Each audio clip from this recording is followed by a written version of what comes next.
இந்த கன்னிராசி என்பதுக்கு 2026ஆம் ஆண்டில் திருமண யோகம் சொல்லக்கூடிய 7ஆம் அதிபதின்னு சொல்லக்கூடிய குரு பகவான் 11ல் இருக்கார்.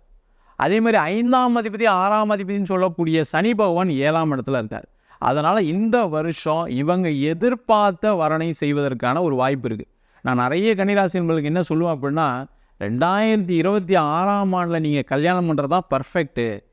இதுக்கு முன்னாடி நீங்கள் உங்கள் கல்யாணம் ஆயிருந்தால் கூட திருமண வாழ்க்கை சிறப்பாக இருந்திருக்காது. நீங்கள் தேடின வரன் கிடச்சிருக்காது. நீங்கள் எதிர்பார்த்த மாதிரி ஒரு வரன் கிடச்சிருக்காதுன்னு சொல்லுவேன்.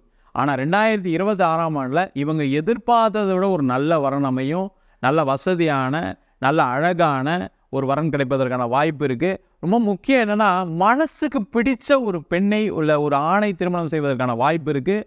நிறைய கன்னிராசி என்பவர்களுக்கு இந்த காலகட்டத்தில் காதலில் வெற்றி பெற்று அந்த காதல் வீட்டில் சொல்லி ஏற்கனவே நிறைய சண்டைகள்லாம் நடந்திருக்கு.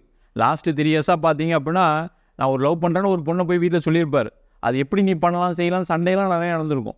அதே மாதிரி ஒரு பெண்ணாக இருக்காங்கன்னா பெரிய பிரச்சனைலாம் போயிருக்கும். அவங்க வீட்டிலேயே வச்சு நிறைய கஷ்டம்லாம் படுத்தியிருப்பாங்க.